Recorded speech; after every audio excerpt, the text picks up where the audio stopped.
오늘 저희들이 주신 하나님의 말씀을 같이 찾겠습니다. 구약 성경이고요. 예레미야서입니다.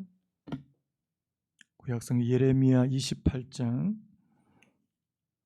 1절에서 17절까지 말씀을 우리 한 절씩 교독하도록 하겠습니다. 구약 성경 예레미야 28장 1절에서 17절까지 제가 한 절, 여러분들이 한 절 교독하겠습니다. 제가 먼저 읽겠습니다.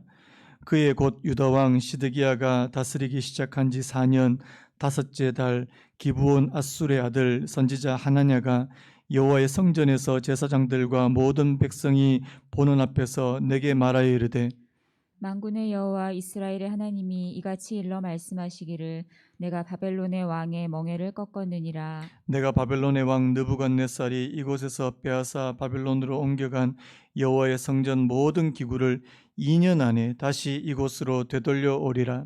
내가 또 유다의 왕 여호와김의 아들 여고니아와 바벨론으로 간 유다 모든 포로를 다시 이곳으로 돌아오게 하리니 이는 내가 바벨론의 왕의 멍에를 꺾을 것임이라. 여호와의 말씀이니라 하시니라. 선지자 예레미야가 여호와의 성전에 서 있는 제사장들과 모든 백성들이 보는 앞에서 선지자 하나냐에게 말하니라.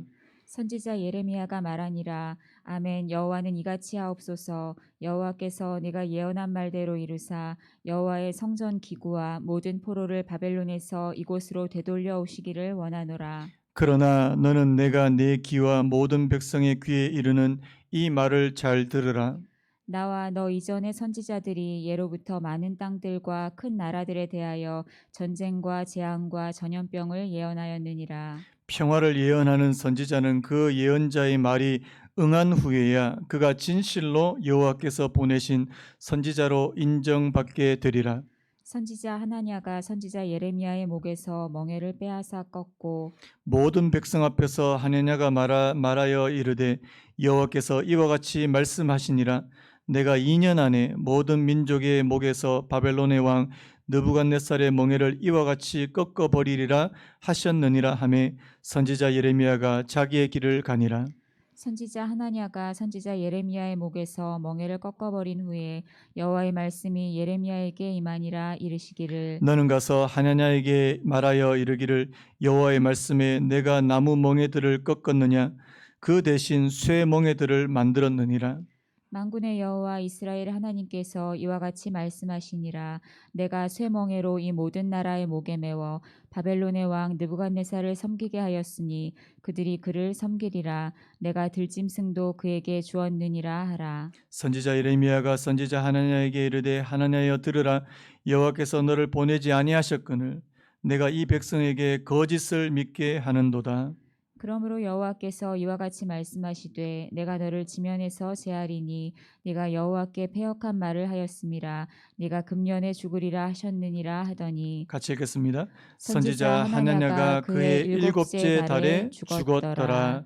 아멘. 아멘. 오늘 말씀의 제목을 한번 따라해 보시겠습니까? 헛된 희망은 버리라. 헛된 희망은 버리라. 예, 오늘 말씀의 제목이 굉장히 센데요. 그 스톡데일 패러독스라고 하는 그런 심리학 용어가 있습니다. 여러분 혹시 들어보셨는지 모르겠는데요. 스톡데일 패러독스.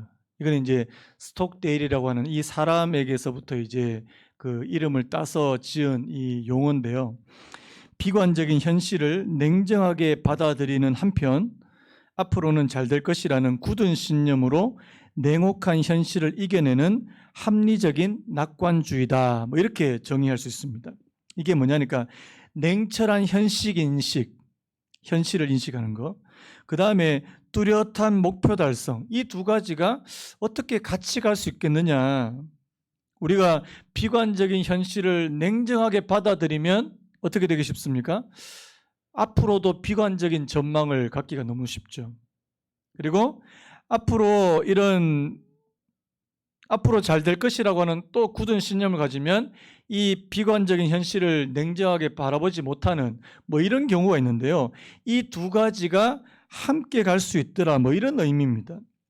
그래서요, 이 현실에 기반을 둔 합리주의 그리고 미래지향적인 낙관주의가 공존할 수 있다. 이것을 이제 말씀하는 게 이 스톡데일 패러독스라고 하는 말인데, 이 패러독스가 역설이란 뜻이잖아요.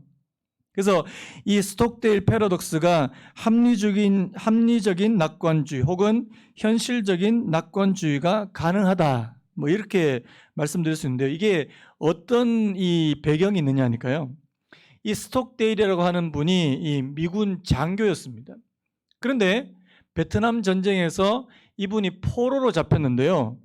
무려 8년 동안 포로 생활을 하게 됩니다. 여러분, 이게 뭐 1, 2년이 아니고 8년이라는 포로 생활은 정말 어마어마한데, 그동안에 고문과 갖은 이 협박에 시달렸는데요. 여러분, 그런데 자기와 함께 잡혀온 그 포로들, 미군 포로들 중에서 많은 사람들이 이 미래에 대해서 굉장히 낙관적으로 생각했다는 사실이에요.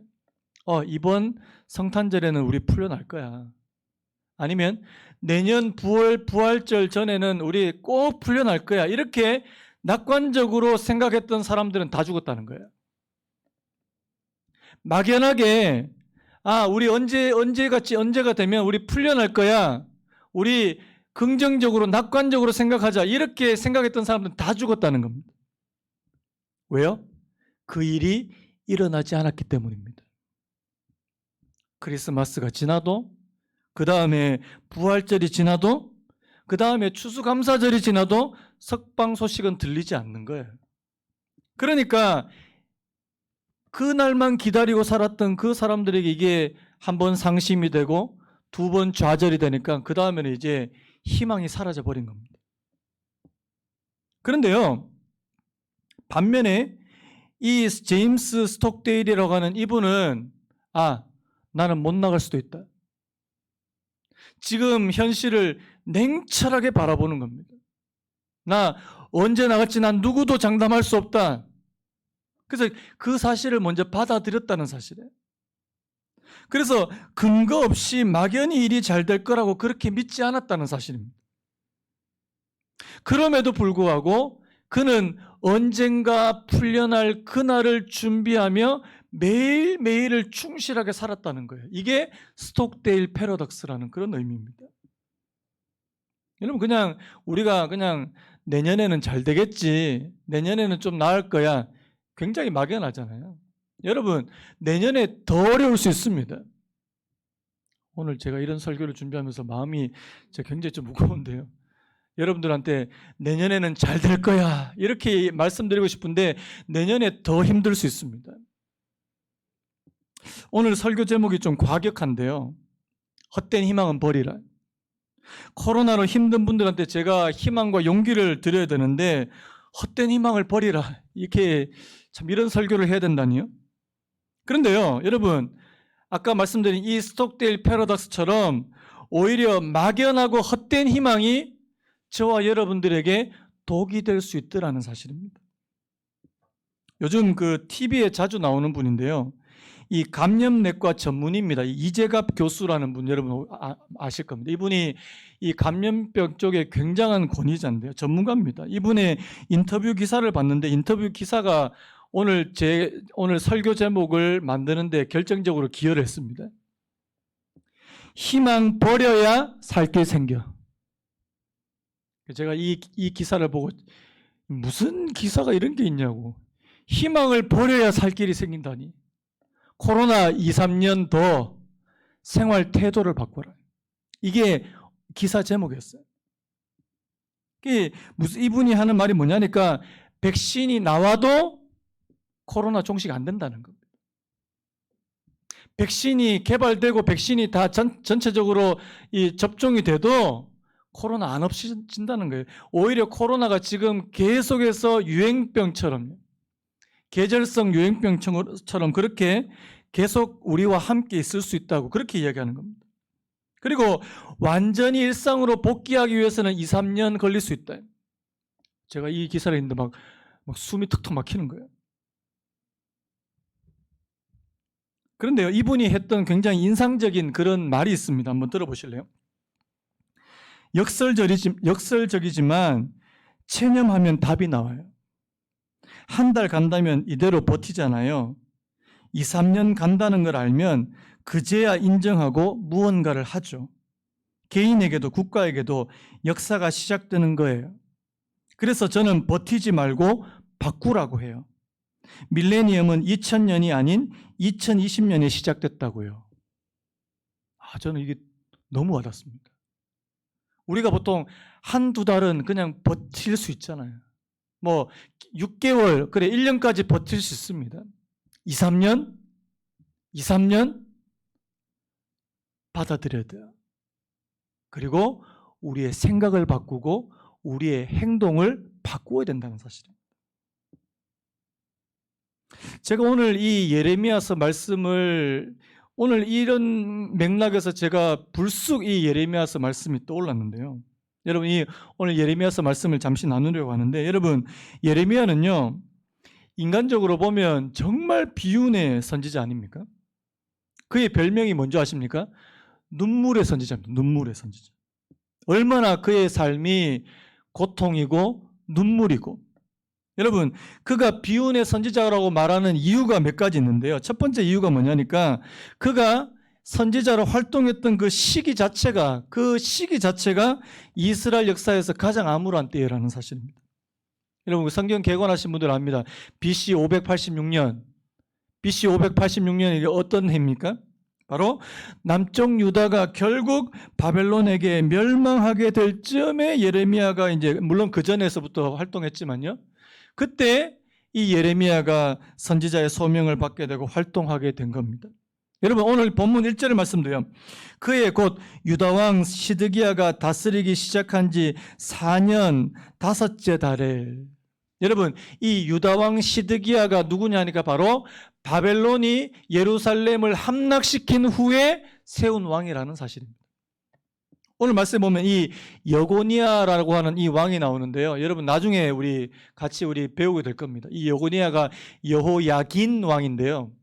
이 여호야긴 왕 때 이제 바벨론이 와서 이제 예루살렘을 무너뜨리고 포로로 잡아가고, 그 대신에 이 여호야긴의 삼촌이 시드기야인데요. 이 시드기야를 이 유다의 꼭두가시 왕으로 세웁니다. 그래서 이 시드기야가 다스리기 시작한 지 4년이라는 말은 뭐냐니까, 남쪽 유다가 함락된 바벨론에게 멸망당한 지 4년째라는 뜻입니다. 그래서요, 또한 그래서 지금 이 예레미야가 지금 활동한 이 시기는요, 이 남유다 이스라엘 역사에서 가장 암울한 때. 여러분, 북쪽 이스라엘은 이미 다 망했고요. 남유다에도 지금 너무나 암울했던 그런 시기였다는 사실입니다. 그 다음에요, 또 이 예레미야가 비운의 선지자인 이유가 그가 이 남유다에게 전한 하나님의 말씀, 이 예언이 너무나도 암울하다는 사실입니다. 여러분 아시다시피 남유다가 결국 바벨론에게 함락되어서 몇 년을 섬긴다고 예언합니까? 무려 70년 동안 바벨론을 섬길 것이다. 이게 예레미야 예언입니다. 예레미야서 25장에 나오는데 25장 10절 11절 우리 같이 한번 읽어볼까요? 자, 예레미야서 25장 10절 11절 시작. 내가 그들 중에서 기뻐하는 소리와 즐거워하는 소리와 신랑의 소리와 신부의 소리와 맷돌 소리와 등불빛이 끊어지게 하리니 이 모든 땅이 폐허가 되어 놀랄 일이 될 것이며 이 민족들은 70년 동안 바벨론의 왕을 섬기리라. 남유다를 비롯한 주변의 많은 민족들이 이제 비단 남유다만 70년이 아니고요. 그 주변에 있는 수많은 민족들이 바벨론에게 짓밟히게 될 거라는 거죠. 여러분, 예레미야가 어느 나라 사람입니까?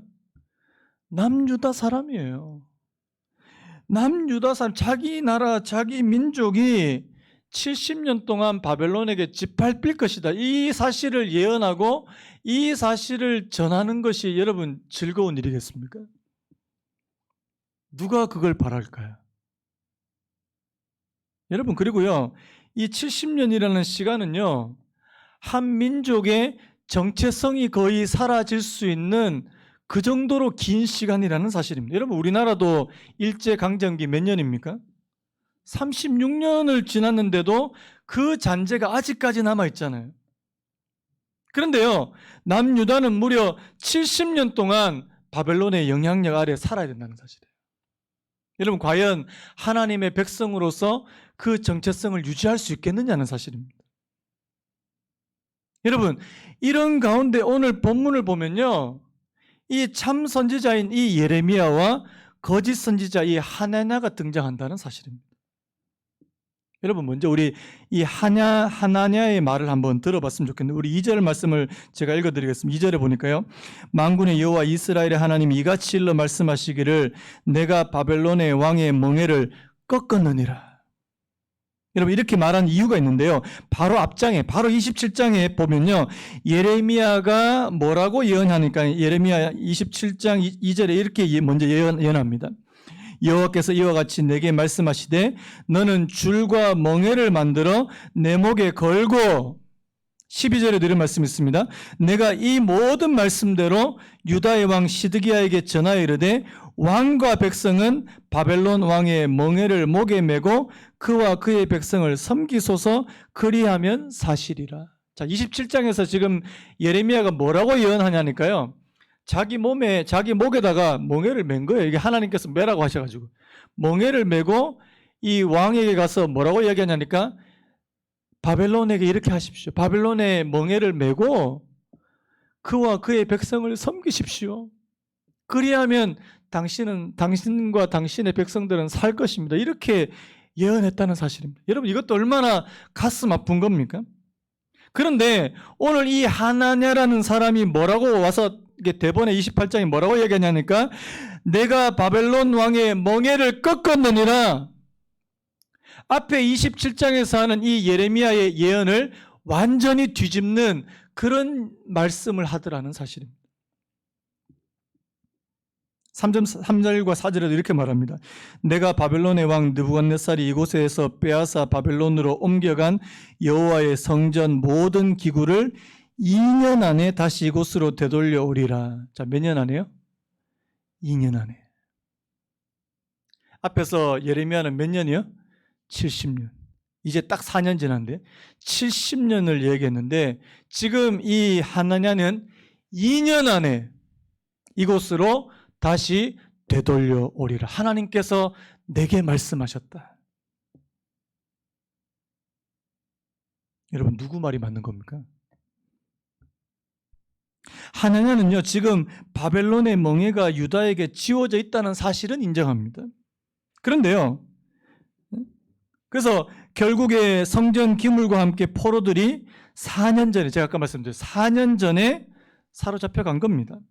그렇지만 하나냐는 하나님이 2년 안에 이 멍에를 꺾고 기물과 백성들, 특히 사로잡혀간 왕, 아까 제가 이 여호야긴이라고 했잖아요. 오늘 말씀에 보면 이 여고니아라고 하는 이 왕을 바벨론에서 데리고 오겠다고 그렇게 말씀하셨다는 겁니다.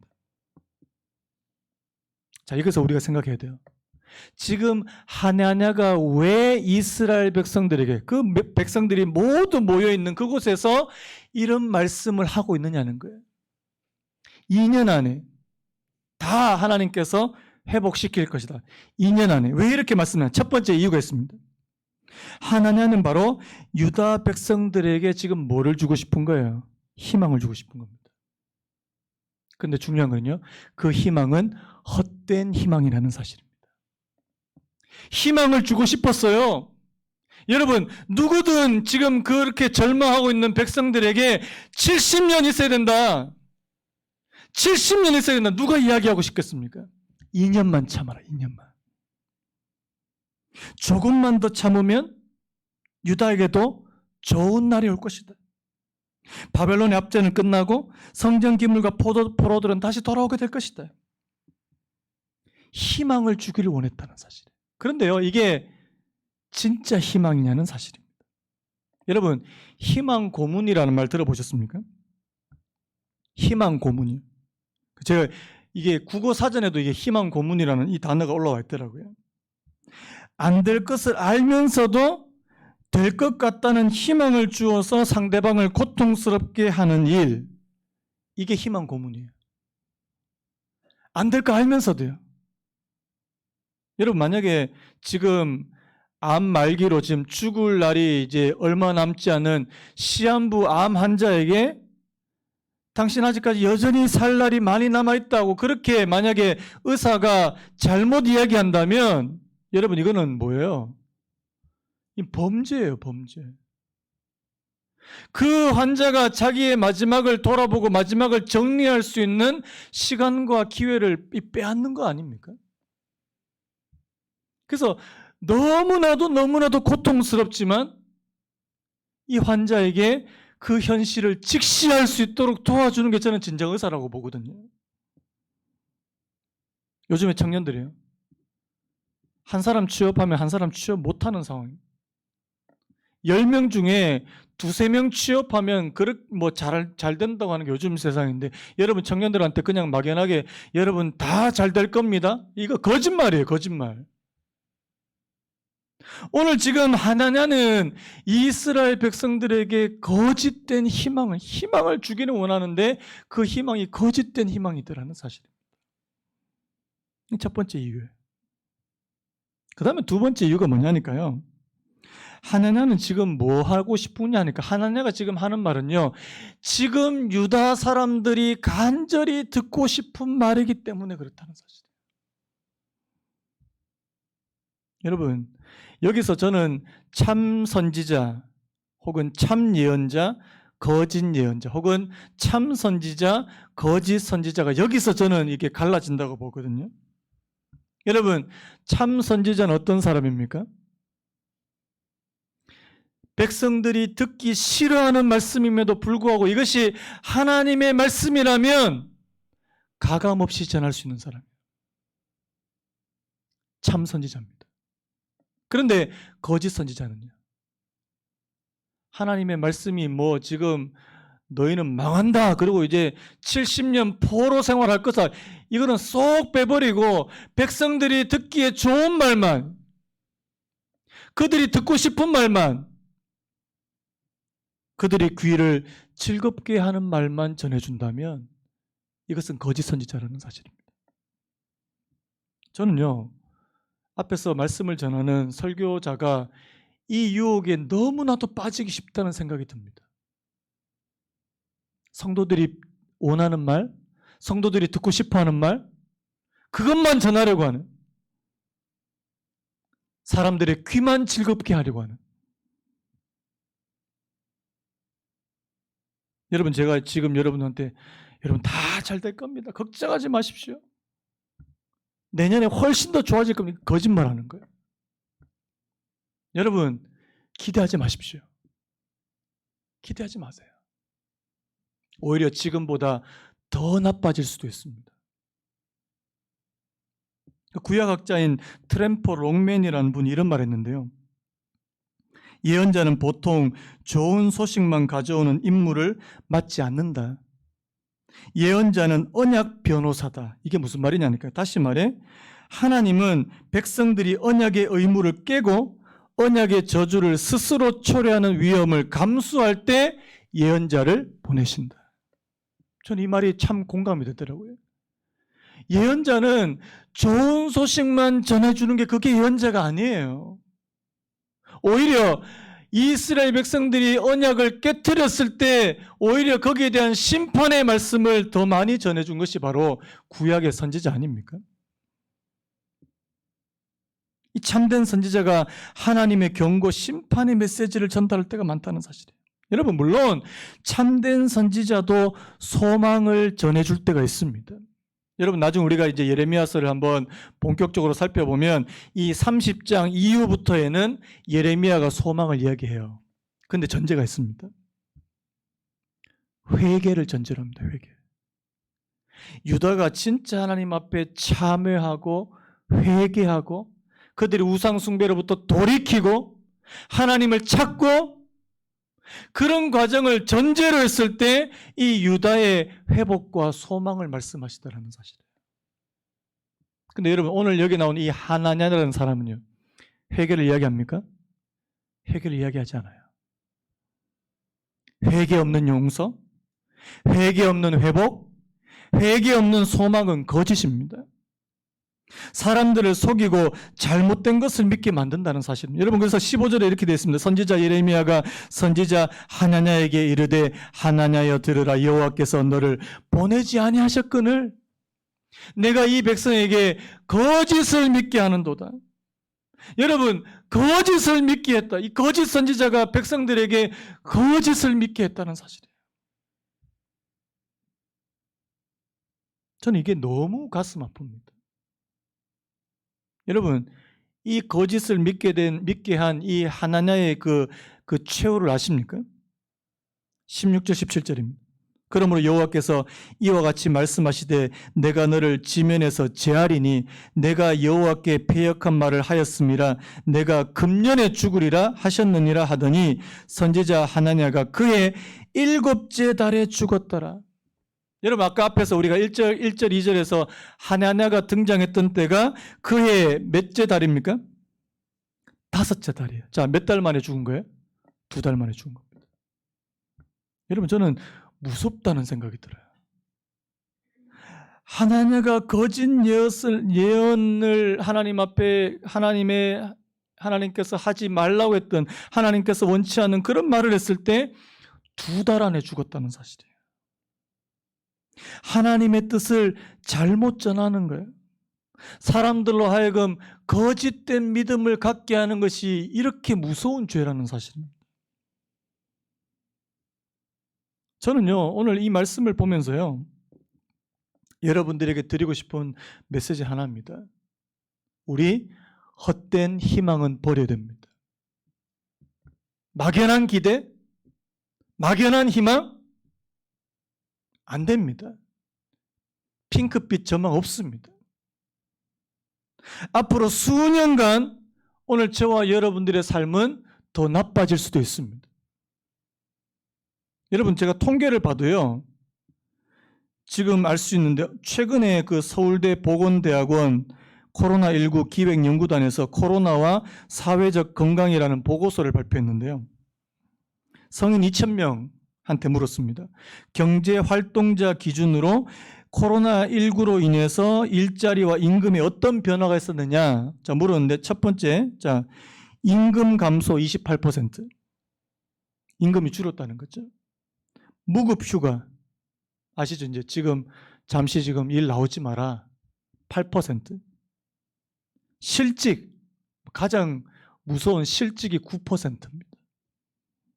그래서 전체 경제활동자 중에 44%가 이런 세 가지 임금 감소, 무급휴가, 실직의 상태에 지금 있더라는 거예요. 가정소득에 대한 질문도 했는데요. 지금 코로나 기간 동안에 소득이 늘었다. 저는 소득이 는 사람도 과연 있을까 싶은데 3%입니다. 소득이 늘었다 3%. 그 다음에 소득이 줄었다가 무려 50%입니다. 절반이에요, 절반. 여러분, 코로나가 장기화되면서 경제적으로 지금 이제 현실적인 그런 경제적인 그런 타격이 이제 찾아온다는 겁니다. 여러분, 현실이에요. 현실입니다. 회사가 어려워지고 회사의 매출이 떨어지고 직원들을 감소하는 일이 발생할 수 있습니다. 아마 우리 회사는 절대 그런 일 없을 거야. 그렇게 기대하지 마십시오. 현실을 직시하셔야 됩니다. 여러분, 우리의 영적인 삶도 직시하셔야 돼요. 현실입니다. 우리의 영적인 현실도 직시해야 됩니다. 여러분, 이제까지 별로 어렵지 않을 때는요, 누구나 다 괜찮은 신앙을 가지고 있는 것 같습니다. 하지만 코로나 상황을 만나면요, 우리의 이 신앙의 바닥이 다 드러나 보이는 거 아닙니까? 어려움이 찾아오면 너무나 쉽게 마음이 무너져 버리고 우울에 빠지고 좌절하고. 제가 이번 주에 단톡방에서 여러분들한테 그 나눈 거 혹시 여러분 기억하십니까? 제가 새벽 기도 시간에 갑자기 하나님께서 그 에베소서 6장 말씀이 생각나게 하시면서요, 에베소서 6장 10절이에요. 끝으로 너희가 주 안에서와 그 힘의 능력으로 강건하여지고.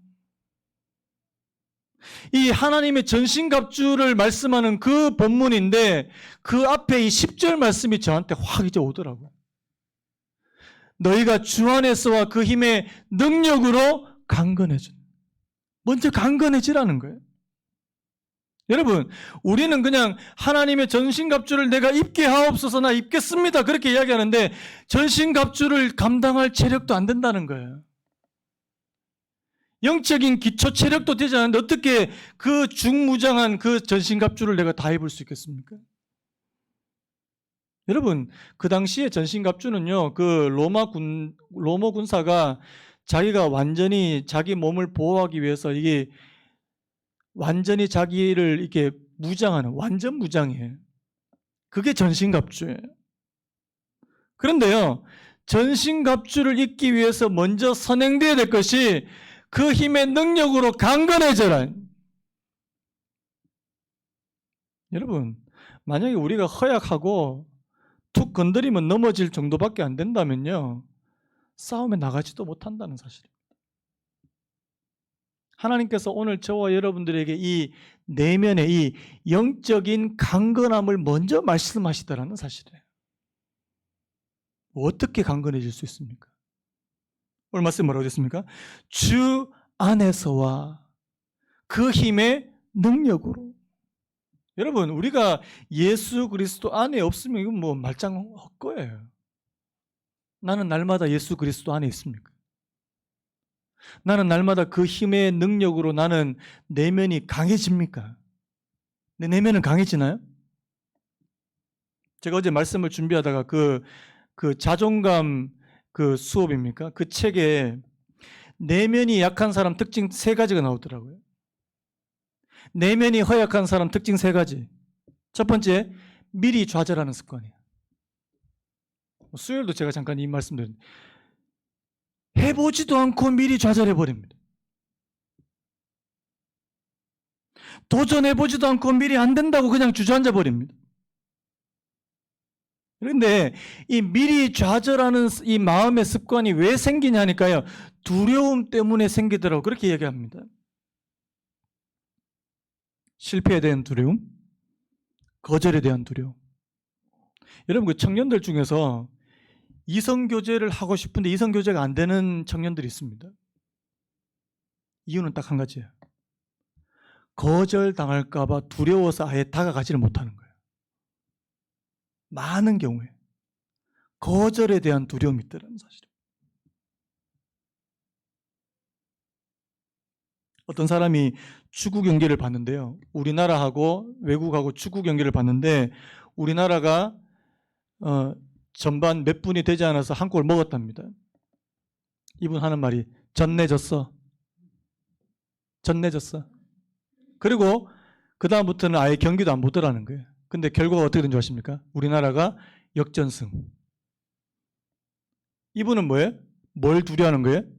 내가 승리할 것을 기대했다가 실망할 것을 두려워했다는 사실이에요.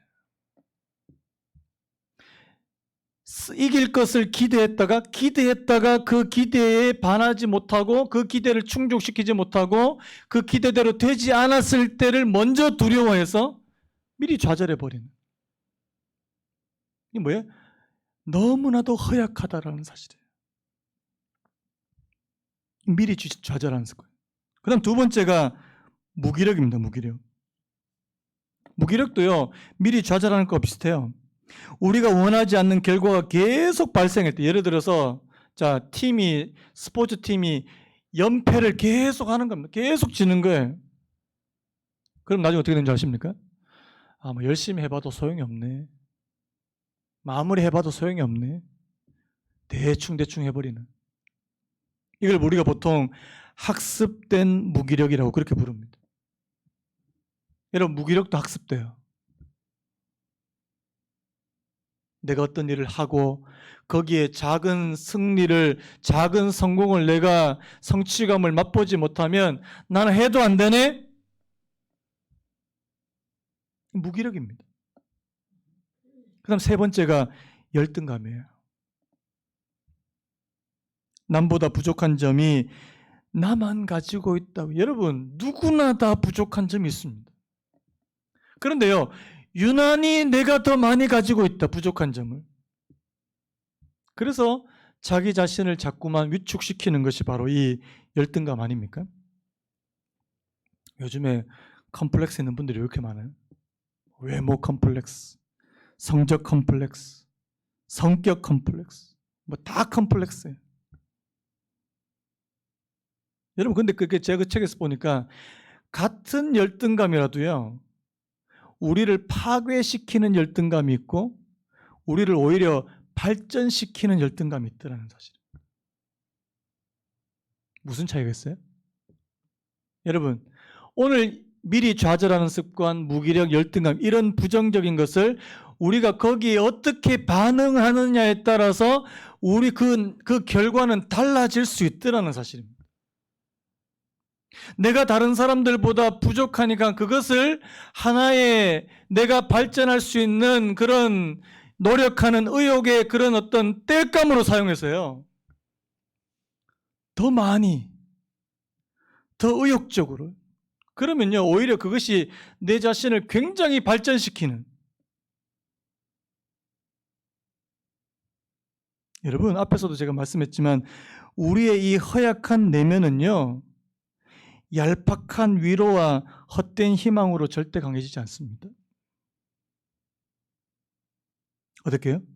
내가 주님 안에 있을 때, 내가 그분의 능력이 있을 때.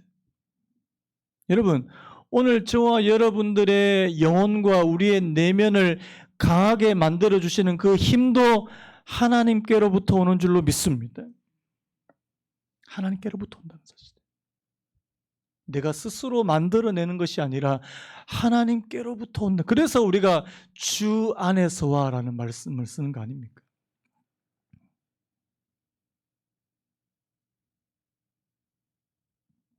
여러분, 우리가 이 내면을 강하게 하고 또 한 가지요. 자, 에베소서 6장 17절에 이런 말씀이 있는데요. 구원의 투구와 성령의 검 곧 하나님의 말씀을 가지라. 제가 그 앞에 나오는 뭐 6가지 하나님의 전신갑주에 대해서는 예전에 한번 설교를 한 적이 있습니다. 오늘은 그냥 다른 거 다 차치하고 한 가지만 말씀드릴게요. 자, 성령의 검 곧 뭐를 가진다고요? 하나님의 말씀을 가지라. 자, 하나님의 말씀을 뭐라고 비유했습니까? 성령의 검이다. 이게 뭡니까? 사단의 계략, 이 마귀의 관계, 마귀의 계략이 있을 때 그것을 물리칠 수 있는 공격용 무기가 되는 것이 바로 하나님의 말씀이라는 거예요. 검이라는 칼. 여러분, 검은 어때야 돼요? 날이 서 있어야 합니다. 칼은 날이 서 있어야 합니다. 여러분, 하나님의 말씀이 여러분 만약에 잘 단련되어 있는, 날이 서 있는 그런 말씀이냐는 거예요.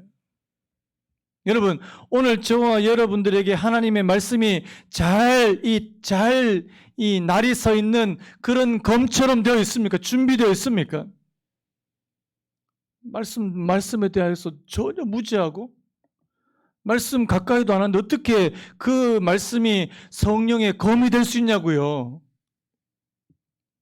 예수님께서 이 마귀의 그 시험을 받을 때 어떻게 거기서 바로바로 하나님의 말씀으로 그렇게 다 쳐낼 수 있습니까? 그 말씀이 그에게 성령의 검이 되셨기 때문이라는 사실 아닙니까?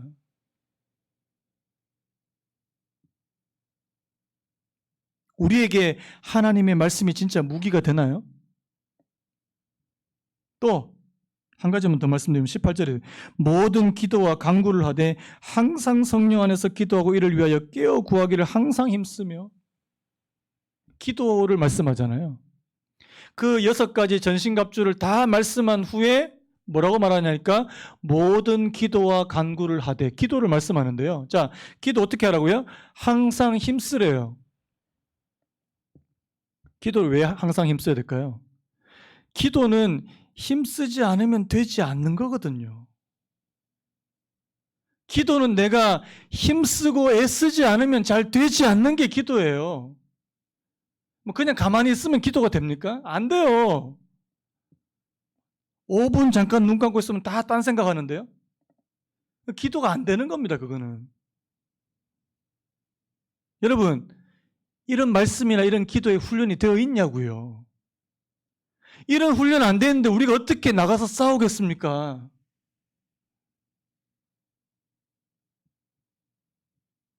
제가 오늘 말씀을 준비하면서 여러분들한테 좀 개인적으로 좀 드리고 싶은 말씀이 있어서 이렇게 좀 더 붙이려고 하는데요. 진짜 죄송스러운 말씀이지만 이 코로나 시대 때 교회가 여러분들에게 해드릴 수 있는 것들이 많이 제약된다는 사실입니다. 뭐 이전까지도 사실은 뭐 많은 제약이 있었습니다. 그렇지만 이 코로나 시대 때 더 많은 제약이 있어요. 교육과 훈련이 이게 대면으로 이게 이루어지지 않으니까 이게 온라인으로밖에 이루어지지 않잖아요. 여러분, 제가 해보니까 얼굴과 얼굴을 맞대서 하는 그 교육과 훈련하고 온라인으로 하는 거는 이거는 비교가 안 돼요. 죄송한 말씀이지만요. 그래도 뭐 요즘에 이 4차 산업혁명 시대 때요. 여러분, 아무리 4차 산업혁명 시대더라도요. 사람과 사람이 만나서 하는 이 교육과 훈련하고 이렇게 이 온라인을 통해서 하는 이거는 이게 안 되더라고요. 제가 어느 연구를 봤는데 이 학습 효과가 50%도 안 된대요. 그래서 여러분, 많은 제약이 있습니다. 여러분 이제 스스로 하셔야 돼요. 스스로 하십시오. 뭐 제가 제 책임을 그냥 회피하겠다는 의미가 아닙니다. 뭐 자 이제 아무것도 안 할 테니까 알아서 하십시오. 이거 아닙니다.